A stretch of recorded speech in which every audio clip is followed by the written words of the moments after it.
할렐루야, 주님을 찬양합니다. 오늘 주시는 하나님의 말씀 구약성경 아가 5장입니다. 1절부터 6절 말씀입니다. 주님의 부르심과 신부의 위기라는 제목으로 함께 말씀을 나누겠습니다.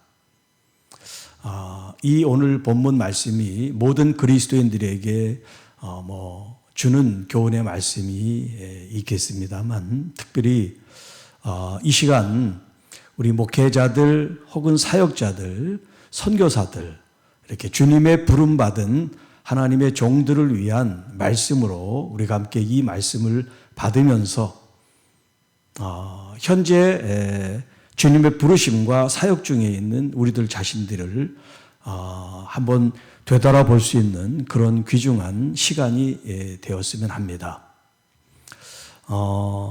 성경 많은 말씀들 가운데 정말 즐겁고 기쁘게 주님의 말씀을 받을 때도 많이 있지만, 때로는 오늘 이 본문처럼 무겁게 말씀을 받을 때도 있습니다. 그만큼 오늘 이 본문은 사역자들에게 어떤 즐거움과 기쁨과 만족을 주기보다는 뭔가 모르는 도전과 또 우리들 자신들을 다시 한번 깊이 성찰하고 되돌아볼 수 있는 그런 시간이 되기 때문에, 어떤 면에서는 힘들 수도 있고, 어떤 면에서는 회피하고 싶을 수도 있고, 어떤 면에서는 우리가 딴청을 할 수도 있습니다. 나는 잘하고 있는데, 나는 열심히 달려가고 있는데, 나는 누구보다도 헌신하고 있는데. 네, 그렇습니다. 우리 목회자들, 또 사역자들, 또 선교사님들 나름대로 열심히 자신의 부르심 앞에 성실하게 응답하고, 또 주님 앞에 여러분의 그 충성심을 잘 나타내고 또 아름다운 열매를 맺어 나가고 있다고 믿습니다. 그러나 그게 다가 아니라는 거예요. 우리의 달려갈 이 여정 가운데 우리는 때때로 잠깐 오늘 본문에 있는 말씀을 살펴보겠습니다만, 아주 오랜 시간이 아니더라도 우리는 어느 한순간에 사역에 혹은 사람들의 혹은 나의 생각에 사로잡혀서 주님을 놓칠 때가 있다는 겁니다. 주님을 위한 사역이고, 주님을 위한 선교고, 주님을 위한 목양인데 바로 그 주님을 놓칠 때가 있다는 겁니다. 어떤 사람은 그것을 아는 사람도 있고, 어떤 사람은 그것을 모르고 계속 달려가기만 하는 사람도 있습니다. 오늘 이 본문을 듣고 우리들 자신들을 돌아보면서 나는 어느 순간에 주님을 놓쳤는지, 그리고 나는 주님과 얼마나 친밀한 영적 삶을 누리고 행복해하며 살아가고 있는가, 우리들 자신들을 돌아보는 시간이 되어지기를 원합니다. 자, 1절 말씀은 주님의 초대 부르심이라고 할 수가 있겠어요. 사랑하는 자들을 향한, 교회를 향한, 사역자들 향한 주님의 초청을 지금 우리가 마주하고 있습니다. 자, 내 누이 내 신부야, 내가 내 동산에 들어왔다. 자신의 동산에 지금 들어와서 예수님 자신의 모략과 향재료를 거두고, 또 주님의 꿀송이 꿀을 먹고, 또 포도주와 우유를 마셨으니 나의 친구들아 먹으라, 나의 사랑하는 사람들아 많이 마셔라. 주님이 이 동산에서 베푼 이 은혜를 깊이 누리고 체험하라고 말씀합니다. 마치 주님께서 마지막 만찬 자리에서 자신의 살과 피를 제자들에게 내어주는 것 같이, 주님께서는 당신의 동산에서 당신의 사랑하는 자들에게 자신의 모든 것을 내어주고 계십니다. 그 주님께서 2절 말씀에 내가 잘지라도 마음은 깨었는데 내 사랑하는 자의 소리가 들리는구나. 문을 두드려 이르기를 나의 누이 나의 사랑 나의 비둘기 나의 완전한 자야 문을 열어다오. 자, 그러니까 지금 1절 말씀이 끝나고 가장 먼저 나와야 될 첫 단어, 첫 문장은 뭐냐면 사랑하는 자가 문을 두드리고 있다는 이 단어가 먼저 나와야 돼요.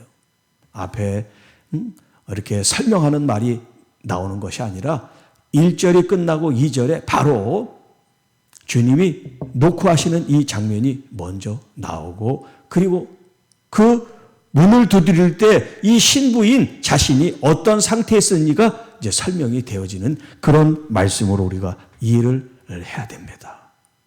주님께서 지금 밖에서 문을 두드리고 계세요. 자, 그런데 이 신부는 지금 자려고 침대에 누워 있어요. 그리고 자기 위해서 몸을 깨끗이 씻었습니다. 그리고 자기 위해서 옷을 벗고 지금 침대에서 잠에 빠지려고 하는 그 순간에 밖에서 지금 문을 두드리는 소리가 들렸어요.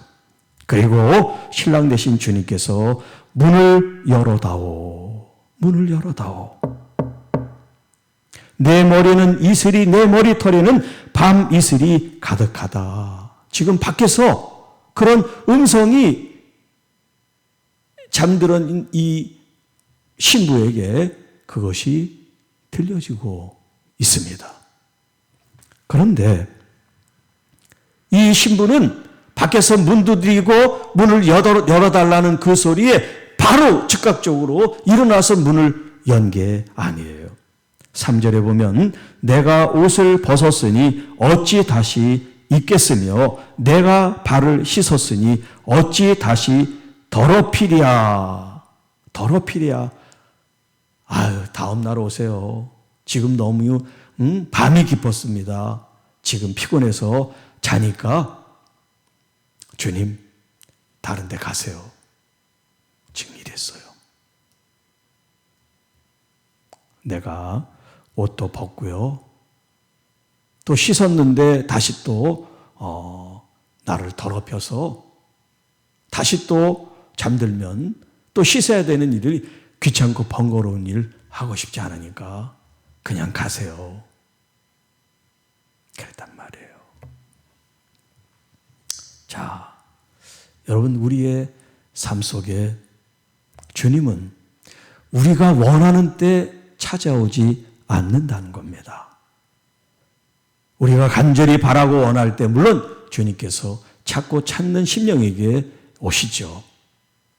그러나 그건 일반적인 거고 정말 하나님이 사용하는 종들에 대해서, 특별한 사명을 받은 사명자들에 대해서 주님은 우리를 특별히 다루고 계시다는 것을 우리가 알게 되지요. 우리가 요청한다고 요청하는 그때만 주님이 나타나시는 것이 아니라 주님과 교제하고 싶은 그 시간에만 주님이 그래 알았어, 그 시간에 내가 만나줄게, 그렇게 찾아오지 않는다는 거예요. 왜냐하면 우리는 일반 성도들이 아닙니다. 우리는 하나님의 일에 책임을 담당한 리더들, 지도자들이기 때문에 그렇습니다. 주님이 우리의 삶의 주도권, 이니셔티브를 쥐고 있는 그런 삶을 주님께서 우리로 하여금 알게 훈련시킨다는 사실이에요. 주님이 원하는 때, 주님이 원하는 방식으로 주님이 우리에게 요구할지라도 우리는 언제든지 아멘, 네, 제가 여기 있습니다 라고 주님 앞에 설 수 있는 그런 준비된 사역자들이 돼야 되는데, 오늘 이 3절에 있는 본문의 말씀처럼 우리는 여러 가지 이유들이 있어요. 사람들마다 자기가 가지고 있는 이유들이 다 있습니다. 그게 핑계죠. 그게 아무리 합리적이고 아무리 합당한 이유일지라도 부름받은 사역자, 주님의 신부인 우리들에게는 이유가 핑계일 수밖에 없다는 거예요. 잔혹한 게 아니에요. 무슨 군대도 아닌데, 무슨 소방관도 아닌데, 대기조처럼 주님 오시면 벌떡벌떡 일어나고 예 순종하는 그런 모습으로 이해하시면 안 돼요. 주님은 강요하지 않습니다. 밖에서 문을 두드리고 지금 깊은 밤에 머리에 이슬이 가득하다라고 얘기했지, 문 안 열어! 내 안 돼! 문 안 열어! 그렇게 말씀하지 않으셨어요. 주님의 오심도, 주님의 부르심도 강압적이고 명령적이지 않습니다. 그야말로 인격적이세요. 주님의 필요에 의해서가 아니라 오늘 우리들의 필요를 위해서 주님 우리에게 다가오고 계세요. 그렇기 때문에 신부인 사역자들, 우리 목회자들과 선교사님들이 자신이 지금 주님과 어떤 관계임을 아는 것이 더욱 중요하고요. 내가 원하는 때가 아닌 주님의 원하는 때에 주님의 부르심과 주님의 요청이 있을 때, 지금 안 돼요. 지금 내가 이거 하고 있잖아요. 지금 내가 이거 바쁜데, 내가 지금 다른 일에 지금 신경을 써야 되는데, 지금 중요한 예배가 지금 기다리고 있는데, 우리는 수많은 이유들이 핑계로서 주님을 잠시 기다리게 할 때가 있다는 거예요. 바로 선뜻 문을 열어다오. 네, 어서 오세요. 그런 마음과 자세로 주님 앞에 기쁘게 감사하게 응답해야 되는데, 우리는 너무나 많은 이유가 있어요. 사역도, 또 가정도, 또 여러 가지 우리의 어떤 그런 직무 속에 우리가 우리의 삶 속에 많은 이유와 합리화를 찾게 된단 말이죠. 자, 그 다음 4절에는, 3절에는 이렇게 이유를 대고 핑계를 댔습니다마는, 그러나 그래도 이 신부가 일어나서 문을 열게 됩니다. 자, 그런데 문을 열게 된 이유가 4절에 나옵니다. 내 사랑하는 자가 문틈으로 손을 들이밀 때. 자, 그 장면을 여러분 한번 그려보세요. 지금 내가 침대에서 지금 자는데 저 문 밖에서 소리가 나요. 문 두드리는 소리도 나고, 또 신랑이 지금 내 머리에 밤이슬이 지금 맺혔다 하는 얘기도 들려요. 그리고 그 문틈에 주님이 손을 놓고 지금 이 신부를 부르고 찾는 그 모습을 이 신부의 눈으로 보게 된 거예요. 그 모습을 보고 이 신부의 마음이 움직여서 문을 열게 됐다라는 표현을 써요. 주님이 밖에서 문을 두드리고 또 지금 자기 머리에 이슬이 맺혔다라고 얘기할 때는 그렇게 마음이 동하지를 않았다는 거죠. 그런데 주님의 손가락이 그 문틈에서 자신을 부르고 있는 그 손짓을 보고야 마음이 동해 일어나게 되었어요. 자, 5절 말씀. 이 신부가 일어나 내 사랑하는 자를 위하여 문을 열어줍니다. 자, 문을 열어줄 때 우리가 어디를 만지죠? 문고리, 손잡이를 만지잖아요. 문에 있는 손잡이, 문고리를 만지게 되죠. 자, 문을 열 때 모략이 지금 이 신부의 손에 묻어 있어요. 모략의 즙이 지금 이 신부의 손가락에서 문 빗장에 떨어지고 있어요. 이 말은 뭐냐면 주님께서 밖에서 문을 두드리고 그 문에 손을 댔을 때 주님이 가지고 계신 이 모략의 이 액체가 그 문에 묻어 있었다는 것을 의미합니다. 자, 그때서야 6절에 내가 내 사랑하는 자를 위하여 문을 열었으나 그는 벌써 물러갔고 주님은 떠났어요. 그가 말할 때 밖에서 문을 두드리며 이야기할 그때 이 신부 자신이 말하기를 내 혼이 나갔었나 보다. 내가 왜 정신을 못 차리고 왜 주님을 빨리 맞이하지 못했을까? 지금 뒤늦은 후회를 하고 있어요. 내가 그를 찾아도 못 만났고 불러도 응답이 없었다. 자, 지금 문을 열었는데 문을 열고 보니까 주님은 지금 그 자리에 계시지 않고 떠나신 이후예요. 떠나신 이후에 이 신부의 마음이 너무나 간절하게 주님을 찾는 거예요. 주변을 찾아다닙니다.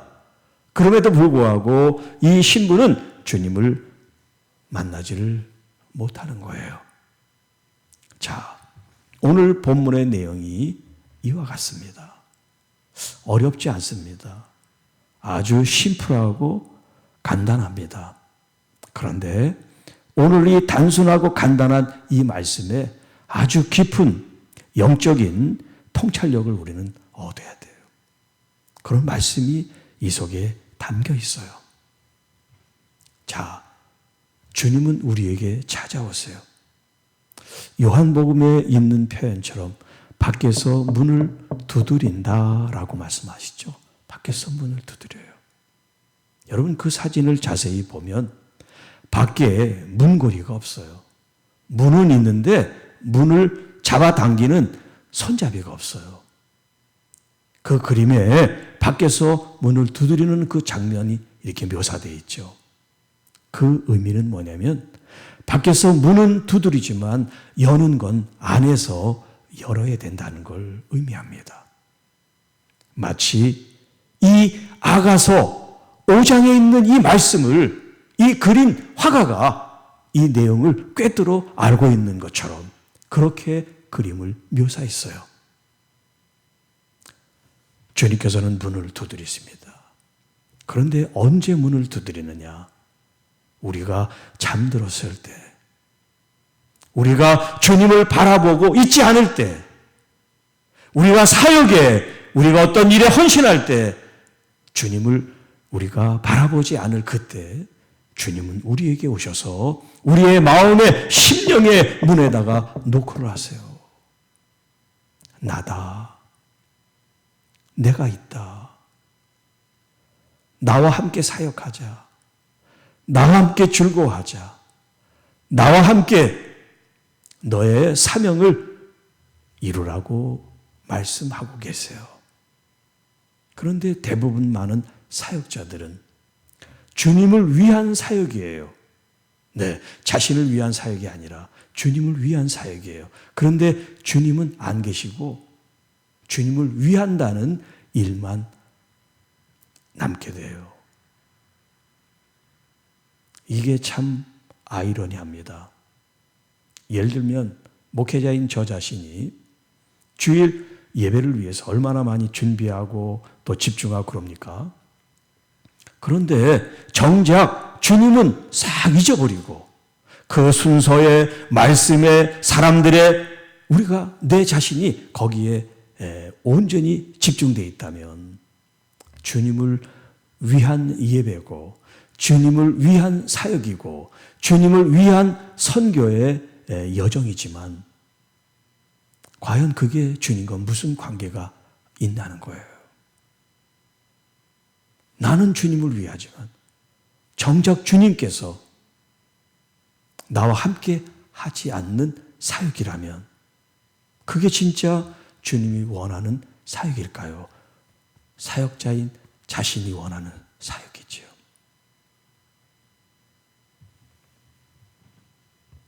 이런 질문을 목회자인 저 자신과 또 사역하라는 저 자신이 계속해서 질문을 합니다.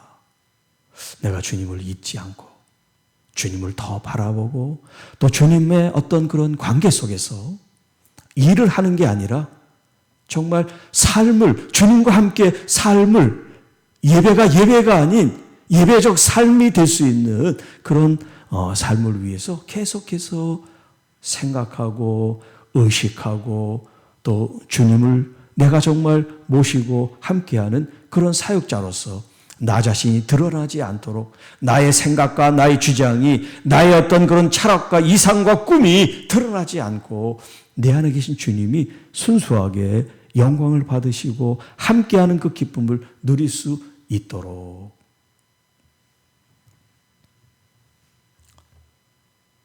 자, 주님께서는 지금 우리에게 오실 때 어떤 모습으로 오셨어요? 깊은 밤 시간에, 그리고 주님의 머리에는 이슬과 머리털에는 밤 이슬이 가득했다라는 표현을 쓰고 있어요. 이 말은 뭐냐면 밤새도록 주님이 이 길을 거니셨다는 거죠. 그러니까 밤 이슬을 많이 맞으신 거죠. 주님께서 밤 이슬을 맞았다는 것은 주님께서 주님의 사역, 주님의 사랑, 주님의 헌신, 교회를 위해서, 성도들을 위해서, 사역자들을 위해서, 아니 나 자신을 위해서 이렇게 주님이 수고하고 계셨다는 거예요. 주님의 수고, 주님의 헌신, 주님의 사랑을 지금 이렇게 표현하고 있어요. 나를 위해서 주님이 이렇게 밤이슬을 맞으면서 지치고 피곤한 몸으로 지금 밖에서 문을 두드리고 계세요. 그런데 정작 우리는 나 지금 침대에서 달콤한 잠을 자고 있으니까 제발 나를 귀찮게 하지 말아주세요. 응? 시간이 뭐 오늘만 있나요? 내일도 있고 그 다음날도 있고 그러니까 제발 다른 날 좀 오세요. 제가 준비하고 있을게요.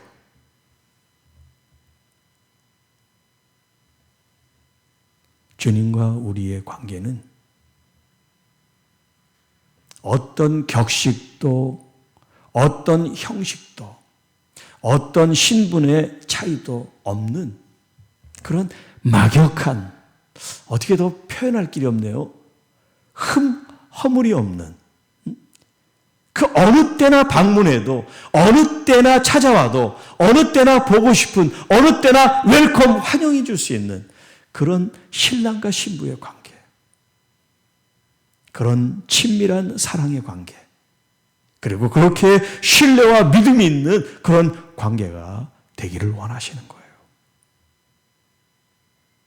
주님이 나와 함께하는 것이 귀찮고 주님이 나와 동행하고 나와 사역하는 게 부담스러운 게 아니라 우리는 그렇게 해야 돼요. 왜냐하면 나는 이미 갈라디아 2장 20절에 있는 말씀처럼 십자가에 죽었잖아요. 내 안에 주님이 사시잖아요. 그런데 주님에 대한 관심이, 주님에 대한 이해가, 주님과의 연합함이, 주님과의 친밀함이 없이 사역을 위한 사역, 헌신을 위한 헌신, 선교 목적을 위한 선교 활동이 돼서는 안 되잖아요.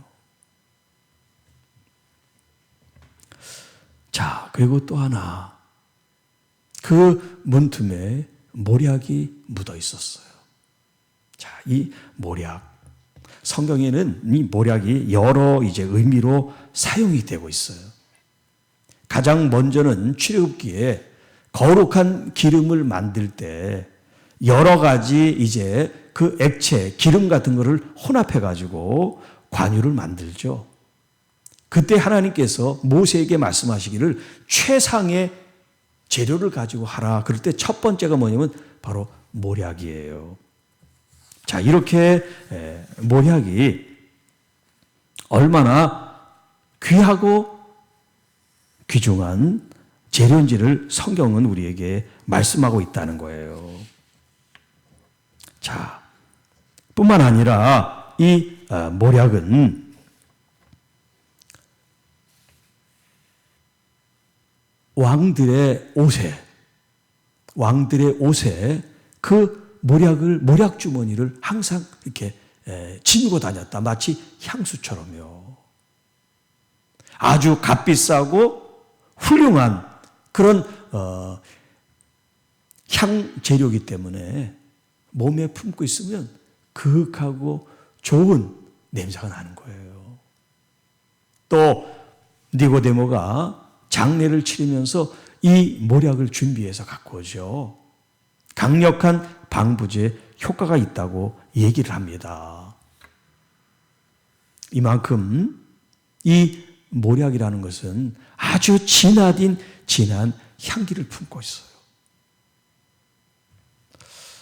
자, 이 모략의 원뜻은 쓰다 이런 뜻이에요.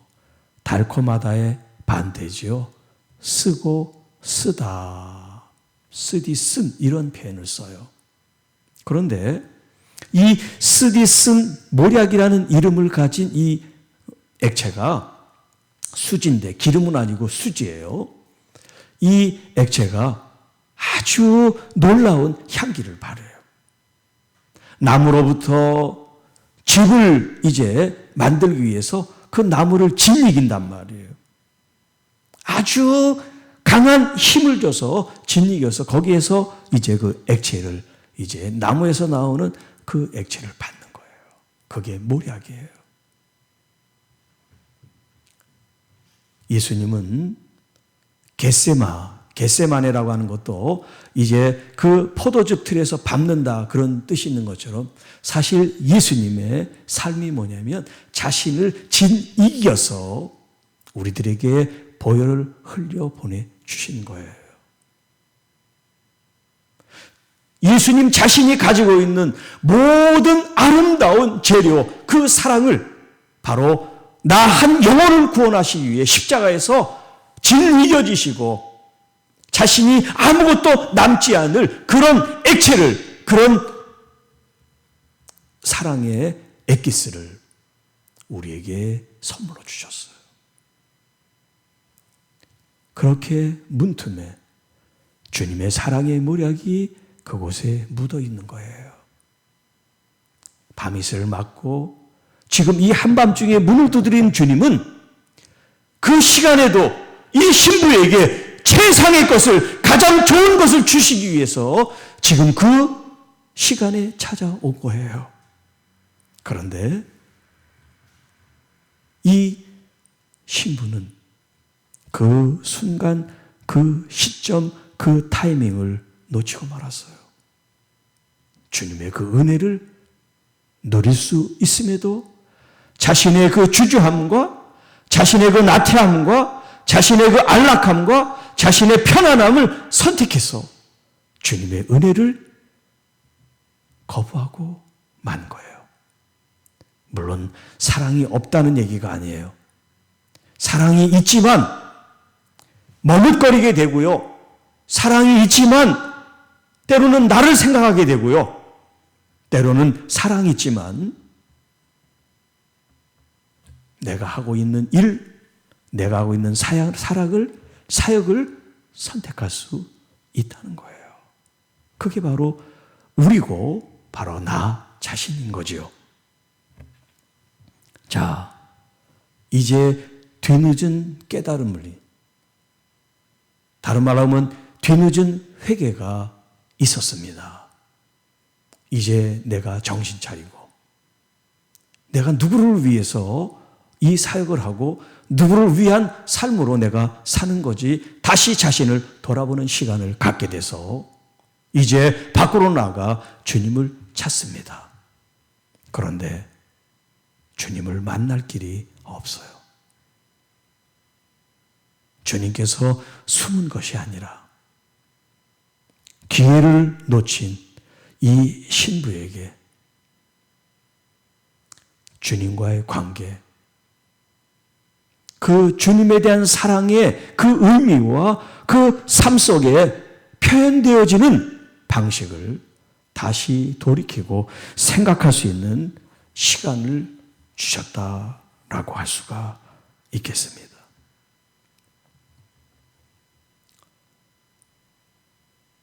때때로 영적으로, 우리는 말씀으로, 기도로 우리를 자신들을 고양시키고 충만하게 해서 그 어떤 디스플레이, 우울감이나 혹은 상실감이나 좌절감이나 실패감이나 패배감도 없이 아주 기분이 업되고 또 의식구조가 향상이 돼서 그렇게 우리가 신앙생활 할 때가 있습니다만, 우리 사역자들 가운데서도 마치 밤이 찾아오는 것처럼 나의 영성과 나의 이 사역하는 동안에 어떤 위기가 찾아올 수 있다는 거예요. 항상 충만하니까 나는 괜찮아. 나는 사역을 몇십 년 동안 잘했으니까 괜찮아. 네, 괜찮죠. 그러나 또 어떤 면에서는 괜찮지 않을 수가 있어요. 그 오랜 시간 동안 문제를 문제로 보지 못하고 주님과의 깊은 친밀함과 연합과 하나됨 없이 주님을 위하는 일로, 주님을 위한다는 기도로, 주님을 위한다는 예배와 경배로 우리는 얼마나 많은 시간을 보내게 됐는지 모르기 때문입니다. 그렇기 때문에 오늘 나 자신을 돌아보고 주님이 어느 때 나를 부르시더라도 주님을 기쁘게, 주님을 감사하게, 주님이 나에게 찾아오는 그것이 내 인생의 가장 중요한, 사역보다 더 중요한 사역임을 우리가 깨닫는 것, 이것이 우리의 영성이 더 귀하게, 온전하게 성장하고 자랄 수 있는 근간이 된다고 할 수가 있어요. 이걸 알고 모르는 것, 네, 굉장한 차이가 있다는 걸 우리가 의식해야 됩니다.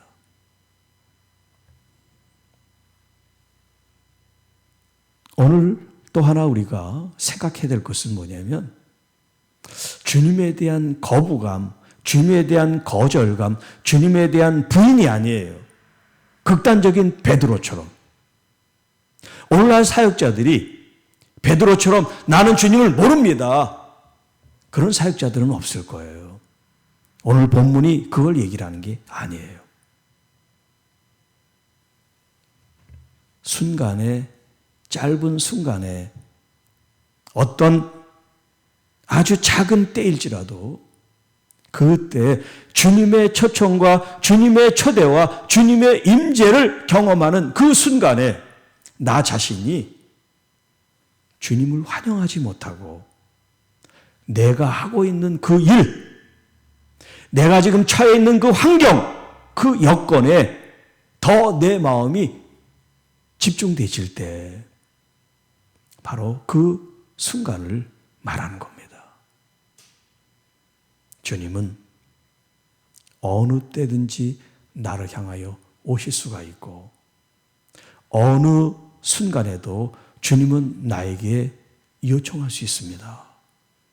왜냐하면 주님이 나의 주가 되시기 때문에 난 주님의 종이고 사역자고 그리고 신당에 대한 신부이기 때문에 그렇습니다. 나의 삶 자체가 사역을, 목회를, 선교를 위한 존재가 아니에요. 나의 삶 자체가 나를 구원하신 나의 주님, 나의 하나님을 믿는 거고 또 그분을 따르고 순종하는 일이에요. 그게 선교고 그게 사역이고 그게 목회니까요. 이렇게 내 마음, 내 신경, 내 영혼이 어디에 집중되어 있느냐? 성과, 보이는 어떤 열매, 내가 이런 사역을 했고 이런 일을 헌신했고 이런 능력을 가지고 있다는 것을 나타내는 게 아니라 주님과 함께 있으므로 그 함께 있는 삶이 열매가 되고 선교가 되고 능력이 되고 하나님을 영화롭게 하는 영광이 되는 그 자체를 지금 말씀드리고 있습니다.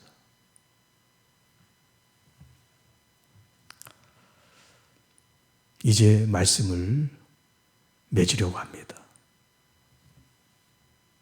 오늘 이 말씀을 듣고 있는 목사님이 계십니까? 사역자가 계십니까? 선교사님들이 계십니까? 아니면 일반 성도로서 부르심을 받고 있는 분들이 계신가요? 여러분들에게 질문을 드리고 싶어요. 여러분의 사역과 삶 속에 주님은 어디에 계십니까? 문 밖에 계십니까? 여러분의 문 안에 들어와 계십니까? 여러분 한번 정직하게 답을 해보시고 문 안에 계신 주님과 깊은 교제와 친밀함과 사랑을 통해서 사역 일이 아니라 지치고 피곤하고 곤고한 일이 아니라 주님과 함께하는 즐거운 삶이 되고 행복한 사역이 되고 그것이 열매가 돼서 나를 증거하고 나를 나타내고 나의 왕국을 짓는 게 아니라 오직 주님만을 위한 주님께서 하시는 진짜 사역이고 목회고 선교가 될 수 있기를 주님의 이름으로 축복합니다. 하나님 아버지 감사합니다. 오늘 이 말씀을 듣고 계신 하나님의 귀한 사역자들을 축복합니다. 많은 시간 주님 앞에 또 주님과 더불어 주님이 원하시는 또 주님을 위하는 주님으로 말미암은 우리의 삶의 여정과 헌신 속에 오늘도 주님 안에 있음에 감사합니다.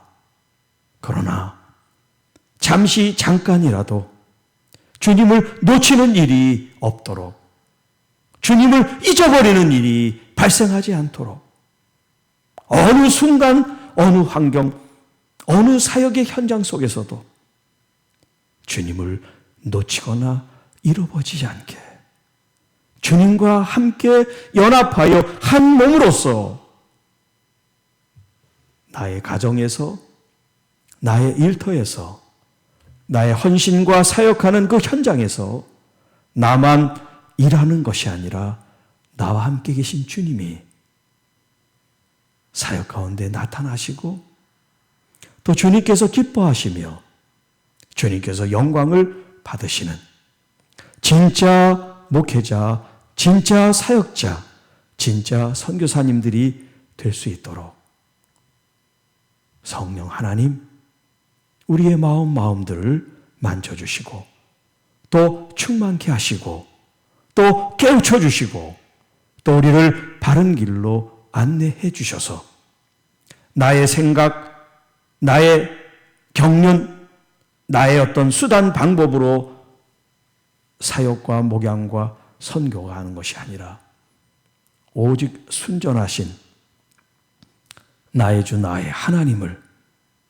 진정 성령 안에 나를 죽이고 그리스도를 나의 삶 속에 사시도록 온전한 헌신, 철저한 헌신, 어느 한순간도 놓치지 않는 우리의 삶이 되게 하옵소서.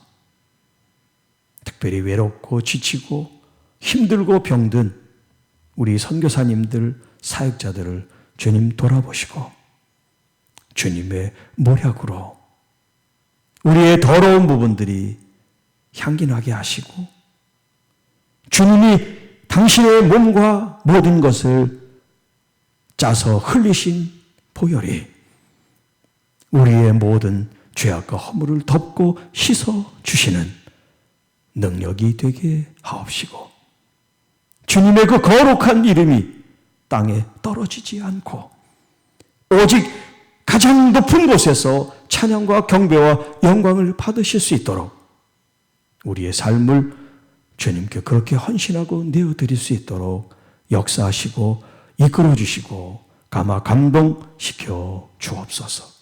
이 모든 말씀 우리를 구원해 주신 우리 구주 예수님의 이름으로 간절히 기도하옵나이다. 아멘.